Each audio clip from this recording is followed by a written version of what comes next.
చాలా ఆశ్చర్యకరమైన ఫలితాలు వచ్చాయి.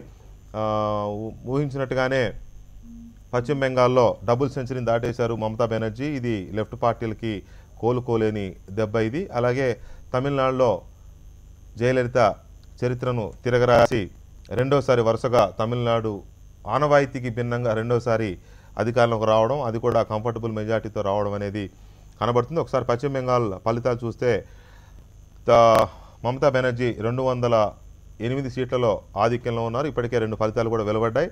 అలాగే వామపక్షాలు 31 స్థానాల్లో ఆధిక్యంలో ఉన్నారు. కాంగ్రెస్ పార్టీ 41 స్థానాల్లో ఆధిక్యంలో ఉంది.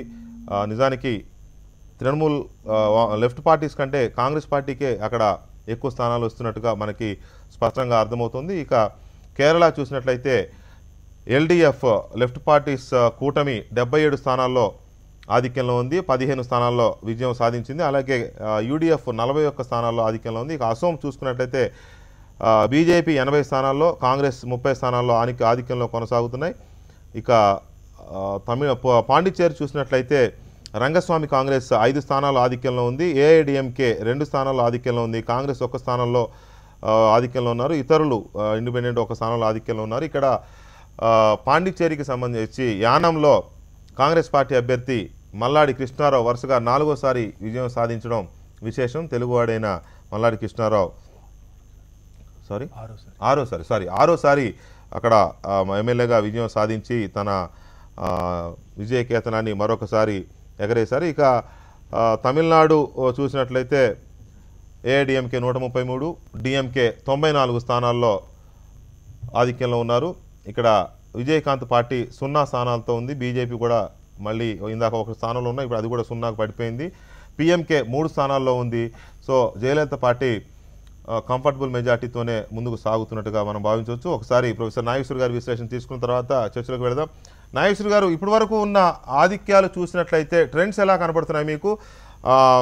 ఏ స్ట్రాటజీస్ వర్కౌట్ అయినట్టుగా కనిపిస్తుంది మీకు ఈ 1 అవర్ చూసినట్లయితే? అంటే ఇప్పుడు ఈ 4 రాష్ట్రాల్లో రాజకీయ పరిస్థితులు చాలా భిన్నంగా ఉన్నాయి, రాజకీయ ఎత్తుగడలు కూడా భిన్నంగా ఉన్నాయి. ముందుగా చూస్తే ఇందులో 2 రాష్ట్రాలు కామన్, ఒకటి బెంగాల్ అండ్ కేరళ. బెంగాల్ కేరళలో చూస్తే వామపక్షాలు ముఖ్యంగా సిపిఐఎం సిద్ధాంత రీత్యా రాజీ పడి ఘోరంగా ఓడిపోయింది. బెంగాల్లో సిద్ధాంతపరంగా రాజీ పడకుండా కేరళలో గెలిచింది. అంటే దీనిపైన డెఫినెట్గా ఇప్పుడు వేరే వాళ్ళు చేస్తే స్టైల్ అవుతుంది, రజనీకాంత్ వేరే వాళ్ళు చేస్తే ఓవర్ యాక్షన్ అవుతుంది, రజనీకాంత్ చేస్తే స్టైల్ అవుతుంది అంటారు. అందువల్ల కమ్యూనిస్టులు కూడా పునరాలోచించుకోవాలి. వేరే వాళ్ళు చేస్తే అవకాశవాదం అవుతుంది, పాలకవర్గ రాజకీయం అవుతుంది, కమ్యూనిస్టులు చేస్తే అది ఎత్తుగడల పంత అవుతుంది అని ఈ ఆలోచన ఎప్పుడైనా పునర్విమర్శించుకోవాలి, పునరాలోచించుకోవాలి. ఎందుకంటే బెంగాల్లో బెంగాల్లో వామపక్షాలు రాజీ పడి కాంగ్రెస్తో పొత్తు పెట్టుకుంటే లాభపడింది కాంగ్రెసే. కాంగ్రెస్కు ప్రాణం పోసింది బెంగాల్లో లెఫ్టే. ఇప్పుడు దాదాపు జీవోత్సవం అయిపోయి నిర్జీవం అయిపోయిన పార్టీకి పునర్జీవం పోసింది, తన రక్తం ఇచ్చి తన ప్రాణం కాపాడినట్టు కాంగ్రెస్ పార్టీకి బెంగాల్లో ప్రాణం కాపాడింది. అందువల్ల డెఫినెట్గా బెంగాల్లో పార్టీ కేంద్ర కమిటీ తీసుకున్న అంచనాకు ఎత్తుగడలకు కూడా విరుద్ధంగా విశాఖపట్నంలో సిపిఎం అఖిల భారత మహాసభలో ఆమోదించిన ఎత్తుగడలకు భిన్నంగా బెంగాల్ పార్టీ వెళ్ళింది. పోనీ కులం చేరినా సుఖం తగ్గుతా అంటే అది కూడా దక్కలేదు. అందువల్ల చూస్తుంటే ప్రజలు ఈ సైద్ధాంతిక రాజీని ఘోరంగా తిరస్కరించారు, తీవ్రంగా ఆగ్రహించారు అనేది మనకు అర్థమవుతోంది ఇప్పుడున్న ఫలితాలు బట్టి. అయితే ఒక వాదన ఉండొచ్చు, ఈ పొత్తు లేకపోతే ఇంత మేర కూడా వచ్చేది కాదు అని, కానీ అది మనం ఖచ్చితంగా చెప్పలేము ఇక్కడ కూర్చొని. కానీ తృణమూల్ కాంగ్రెస్ విజయం చూస్తే బెంగాల్లోని అన్ని ప్రాంతాల్లో విజయం సాధించింది, గమనించాల్సినటువంటి విషయం. అందువల్ల మనం ఈ విక్టరీ డిసిసివ్ విక్టరీ, మనం ఏ ఎక్స్ప్లెనేషన్ ఇచ్చినా అందని విక్టరీ ఇది. కానీ కేరళలో మాత్రం సిపిఎం ఘనమైన అద్భుతమైన విజయాన్ని సాధించింది. ఒక రకంగా చెప్పాలంటే ఈ మధ్య కాలంలో కేరళ రాజకీయాల్లో ఇంత నిర్ణయాత్మకమైన విజయాన్ని ఎప్పుడూ పొందలేదు. దీనికి కారణము అక్కడ ఉండే సహజ రాజకీయ స్థితి, ఒకసారి ఒక కూటమి మరోసారి ఇంకొక కూటమి, 2 గత ఎన్నికల్లో కూడా వాస్తవంగా యూడిఎఫ్ గెలవాలి, ఎల్డిఎఫ్ గెలవాలి, కేవలం 1 లక్ష ఓట్లతోనే గెలిచారు. పార్టీలో కేరళ సిపిఎంలో ఉన్నటువంటి విభేదాలను కూడా అధిగమించి పార్టీ సమైక్యంగా ఉండడం కూడా కేరళలో వామపక్షాల విజయానికి కారణమైంది. అధికారంలో ఉన్న యూడిఎఫ్ పూర్తిగా అవినీతిలో కూరుకుపోవడం కూడా ఒక ప్రధానమైన అంశం. అందువల్ల కేరళలో విజయం డెఫినెట్గా వామపక్ష శ్రేణులకు ఉత్తేజాన్ని ఇస్తుంది. బెంగాల్లో పరాజయం పొత్తు పెట్టుకున్నా కూడా పరాజయం, సిద్ధాంతము పాయే ఓటమి వచ్చే అన్నట్టు ఒక ఆవేదన మాత్రం డెఫినెట్గా ఉంటుంది. ఇది ఒక సిపిఎంలో వామపక్ష శ్రేణుల్లో ఒక పెద్ద చర్చగా రాబోయే కాలంలో వచ్చే అవకాశం ఉంటుంది. కానీ ఒక ఎంబరాస్మెంట్ మాత్రం సిపిఎంకు పోయింది. ఒక రకంగా కాంగ్రెస్తో కలిసి ప్రభుత్వం ఏర్పాటు చేయాల్సిన పరిస్థితి వస్తుందని అనుకున్నారు అక్కడ. ఒక్క నిమిషం నాగేశ్వర గారు, ఒక్క నిమిషం. శ్రీనివాసరావు గారు, ఓడిపోతేనేమో పాలక వర్గాల దమనకాండ వల్ల ఓడిపోయాం, గెలిస్తేనేమో కమ్యూనిస్టుల నిబద్ధత, సిద్ధాంత నిబద్ధత అని చెప్పుకోవడం అనేది ఇప్పుడు పునరాలోచించుకోవాలి అనే నాగేశ్వర గారు కామెంట్ ఎలా తీసుకుంటారు? వెంకటేశ్వర గారు, నేను అన్నదాన్ని మీరు కొద్దిగా ట్విస్ట్ చేశారు. మళ్ళీ చెప్పండి, మీరే చెప్పండి. నేను అనలేదు ఆ మాట, నేను అనలేదు. నేను అన్నది ఏంటంటే, వేరే వాళ్ళు ఇలాంటి పొత్తులు పెట్టుకుంటే అది అవకాశవాదం, పాలకవర్గ రాజకీయం అంటారు. తాము పొత్తు పెట్టుకుంటే అది ఎత్తుగడలు అంటారని మాత్రమే అన్నాను. రైట్. పోనీ అదే శ్రీనివాసరావు గారు మీరు విన్నారు కదా, దాని మీద మీ రియాక్షన్ ఏంటి? మీ ఎలా రెస్పాండ్ అవుతారు? దమనకాండ అనేది మేము గెలిచినా ఓడినా దమనకాండ ఉన్నది. ఒకవేళ గెలిచినా కూడా దమనకాండలోనే గెలిచామని అనుకోవాలి. కానీ ఇక్కడ కాంగ్రెస్ తో కలవటం, దాన్ని ప్రజలు స్వీకరించకపోవడం అనే అంశం ఏదైతే ఉందో అది డిఫరెంట్ విషయం. అది అవకాశవాదం ఇంకోట. రేపు కేంద్ర కమిటీ పాలిట్ బ్యూరో సమావేశం అవుతే అందులో మేము నిర్ణయించుకుంటాం. ఆ విషయంలో ఖచ్చితంగా పరిశీలన చేసుకోవాల్సిన అవసరం ఉంది. నాగేశ్వర గారు చెప్పిన విషయం నేనేం సులభంగా తీసి పారేయటం లేదు. మేము చేస్తేనేమో సిద్ధాంతం ఇతరులు చేసే అవకాశవాదం అనే అంత ఆరోపణ చేసి తప్పించుకోవాలని నేను అనుకోవటం లేదు. ఆ విషయాన్ని మేము ఖచ్చితంగా అంతర్గతంగా పరిశీలన చేసుకుంటాం. తప్పు జరిగితే దిద్దుకుంటాం. అందులో తప్పులు జరిగితే దిద్దుకోకుండా అట్లాగే ఉంటే ఇప్పుడు బెంగాల్లో పాఠం మేము ప్రజలు నేర్పారు, రేపు కూడా మళ్ళీ నేర్చుకోవాల్సి ఉంటుంది. అందుకని ఖచ్చితంగా దిద్దుకుంటాం. ఆ విషయం మేము రేపు కేంద్ర కమిటీలో పరిశీలన చేస్తాం. కానీ బెంగాల్లో ప్రత్యేకమైన పరిస్థితి ఉంది అనేది మాత్రం వాస్తవం. దాన్ని నెగెట్ చేయడానికి లేదు. ఎందుకంటే ప్రజలు మమతా బెనర్జీకి ఓటేసి కాబట్టి అక్కడ దమనకాండ లేదు, అక్కడ నిర్బంధం లేదు అనేటువంటిది. ఎందుకంటే చచ్చిపోయిన వాళ్ళు 176 మంది 4-5 ఏళ్లలో, అంతకుముందు ఎప్పుడు కూడా లేదు. మేము లెఫ్టినెంట్ ఉన్నప్పుడు తృణమూల్ కాంగ్రెస్ వాళ్ళు కూడా కొంతమంది చచ్చిపోయి ఉండొచ్చు. కానీ ఇంత లార్జ్ స్కేల్లో 40,000 మంది ఇళ్ల దగ్గర లేరు, అసలు ఊళ్ళో వదిలిపెట్టి వెళ్ళిపోయారు. 10,000 మంది ఆసుపత్రుల్లో ఉన్నారు. ఇది వాస్తవం, కంటికి కనపడే లెక్కలు, పోలీస్ రికార్డులు చూసినా తెలుస్తుంది. కాబట్టి దీన్ని తక్కువ అంచనా వేయటం మాత్రం సరైనది కాదు. అది చాలా నష్టం. రేపు పొద్దున మేము దాన్ని ఎదుర్కోలేకపోవచ్చు. ఇప్పుడు మేము ఎదుర్కోవటంలో మా ఫెయిల్యూర్ ఉంది, దాన్ని రెసిస్ట్ చేయటంలో. రేపు రెసిస్ట్ చేయడానికి ఇంకా బలంగా పార్టీని ఎట్లా నడపాలి, ఇండిపెండెంట్ గా ముందుకు ఎట్లా తీసుకుపోయి ప్రజల ముందు ఫోకస్ కావాలి, ఒక ఆల్టర్నేటివ్ అనేది సీరియస్ మ్యాటర్. దాన్ని మేము ఖచ్చితంగా పరిశీలించుకుంటాం. మా ఈ పొత్తు వల్ల కాంగ్రెస్ లాభపడిందేమో అనే విషయం కూడా పరిశీలన చేయాలి. ఎందుకంటే కాంగ్రెస్ కి ఇప్పుడు ట్రెండ్ చూస్తుంటే లెఫ్ట్ కన్నా కాంగ్రెస్ కి ఎక్కువ సీట్లు కనిపిస్తా ఉన్నాయి. ఇది అబ్నార్మల్.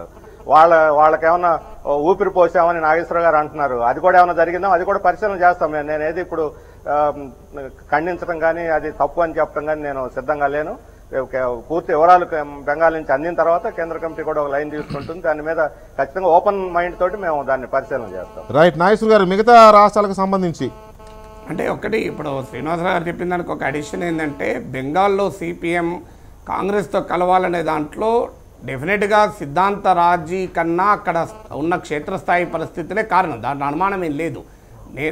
నేను మరోసారి కూడా చెప్పేది, అక్కడ సాధారణ రాజకీయ కార్యకలాపాలు కూడా జరుపుకోలేని స్థితి మమతా బెనర్జీ ప్రభుత్వ దుర్మార్గం మనం తాండవించింది. బహిరంగంగా హత్యలు చేయండి, అత్యాచారాలు చేయండి అని పిలిపించారు. ఇది కమ్యూనిస్టులే కాదు, బీజేపీ కూడా మమతా బెనర్జీ దౌష్ట్యాన్ని, దమననీతిని రోజు మాట్లాడుతూనే వచ్చారు. అందులో అనుమానమే లేదు. కానీ ఆ పరిస్థితులను ఎదుర్కోవటానికి ఎన్నికల పొత్తు పనిచేస్తుందని బెంగాల్ సిపిఎం భావించింది. పని చేయదని ఒక అభిప్రాయం కూడా వ్యక్తమైంది. ఇప్పుడు ఆ రెండు అభిప్రాయాల్లో ఏది నిజమని ఈ ఫలితాల నేపథ్యంలో డెఫినెట్గా పరిశీలన చేసుకోవాలి. ఇక తమిళనాడు విషయానికి వచ్చినప్పుడు డెఫినెట్గా ఇది ఒక ఆసక్తికరమైన విజయం ఏడీఎంకేది. అంటే ఏడీఎంకే కూడా నేను ఇంతకుముందు విశ్లేషణలు కూడా చెప్పినట్లు ట్రెడిషనల్ బ్యాస్టియన్స్లో కూడా, అంటే డిఎంకేకు బాగా బలమున్న ప్రాంతాల్లో కూడా ఏడీఎంకే గెలిచింది. అంటే డిఎంకే ఒక పార్టీగా తన అస్తిత్వాన్ని పునః సమీక్షించుకోవాలి. ఎందుకంటే నాయకత్వ సంక్షోభాన్ని, తీవ్రమైన నాయకత్వ సంక్షోభాన్ని ఎదుర్కొంది. మన దేశ రాజకీయాల్లో గమనిస్తే Venkatakrishna, individuals also matter seriously.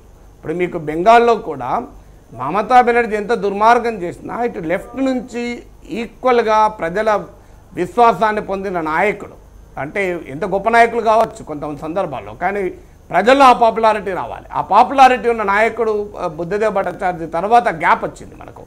అదే కేరళలో మీకు ఓమన్ చాందీతో పోలిస్తే అచ్యుతానందన్ ఇమేజ్ 100,000 రెట్లు ఎక్కువ. అందువల్ల ఇక్కడ కూడా తమిళనాడులో కూడా ఒక లీడర్షిప్ ఫ్యాక్టర్ అయితే ఈ ఒక్క ఫ్యాక్టర్ వల్లనే మనం అన్ని రాష్ట్రాల ఎన్నికలను విశ్లేషించలేం, కానీ అదొక కీలకమైన ఫ్యాక్టర్. కరుణానిధేమో ఆల్మోస్ట్ పనిచేయలేని పరిస్థితి, మరో నాయకుడు లేడు. జయలలితనేమో అక్కడ పవర్ఫుల్ నాయకులుగా కనబడ్డారు. ఇప్పుడు మీరు తెలంగాణలో కూడా మీరు గమనించండి, కేసీఆర్కు ప్రత్యామ్నాయంగా పలానా నాయకుడు అని ఎవరు కనబడతలేరు. అందుకే టీఆర్ఎస్ విజయం సాధిస్తోంది. లీడర్షిప్ అనేది ఒక కీలకమైన అంశం ఏ పార్టీకి. ఇప్పుడు మీరు ఢిల్లీలో అరవింద్ కేజ్రీవాల్ వర్సెస్ కిరణ్ మోడీ, మీకు ఇప్పుడు అస్సాంలో కూడా బీజేపీ ఏజీపీ నుంచి ఒక నాయకుడిని తీసుకొచ్చి ముఖ్యమంత్రిగా ప్రొజెక్ట్ చేసి గెలిపించుకుంది. సో ఈ ఫ్యాక్టర్ను కూడా మనం అనలైజ్ చేయాలి. అన్నిటికన్నా అస్సాం విజయం మాత్రం డెఫినెట్గా బీజేపీకి ఒక పవర్ఫుల్ విక్టరీ అది. ఎందుకంటే ఏజీపీతో కలిసి అక్కడ చేసిన అరిథమెటిక్ బాగా పనిచేసింది. ఇప్పుడు ఇక్కడ ఈ ఎలక్షన్స్ అన్నింటిలో మనం కంబైన్డ్గా విశ్లేషిస్తే కొన్ని చోట్ల అలియన్సెస్ పనిచేసాయి, కొన్ని చోట్ల పనిచేయలేదు. బెంగాల్లో కాంగ్రెస్ సిపిఎం అలియన్స్ పనిచేయలేదు, అస్సాంలో బీజేపీ ఏజీపీ అలియన్స్ పనిచేసింది, తమిళనాడులో కాంగ్రెస్ డిఎంకే అలియన్స్ పనిచేయలేదు. అంటే పొత్తులు పెట్టుకుంటే ఎన్నికల్లో గెలుస్తాం, పెట్టుకోకపోతే ఎన్నికల్లో గెలవం అని ఒక రాజకీయ సూత్రీకరణ కూడా చేయలేం. ఏ పొత్తులు ఏ సమయంలో ప్రజలు హర్షించే పొత్తులు పెట్టుకుంటే జనం ఒప్పుకుంటారు, ప్రజలు హర్షించని పొత్తులు పెట్టుకుంటే జనం ఒప్పుకోరు. 2004లో వామపక్షాలు కాంగ్రెస్తో పొత్తు పెట్టుకుంటే ఆంధ్రప్రదేశ్లో ప్రజలు ఆహ్వానించారు. 2009లో వామపక్షాలు తెలుగుదేశంతో పొత్తు పెట్టుకుంటే ప్రజలు ఆహ్వానించలేదు. అందువల్ల ఏ పొత్తు ఎప్పుడు హర్షిస్తారో ప్రజల మూడును బట్టి పొత్తులు ఉండాలి తప్ప రాజకీయ పార్టీల అరిథమెటిక్ క్యాలిక్యులేషన్ల బట్టి పొత్తులు ఉంటే గెలవరు అనేది అక్రాస్ బెంగాల్, తమిళనాడు ఒకవైపు ఉంది పొత్తుల వ్యవహారం, అస్సాం మరోవైపు కనబడుతుంది.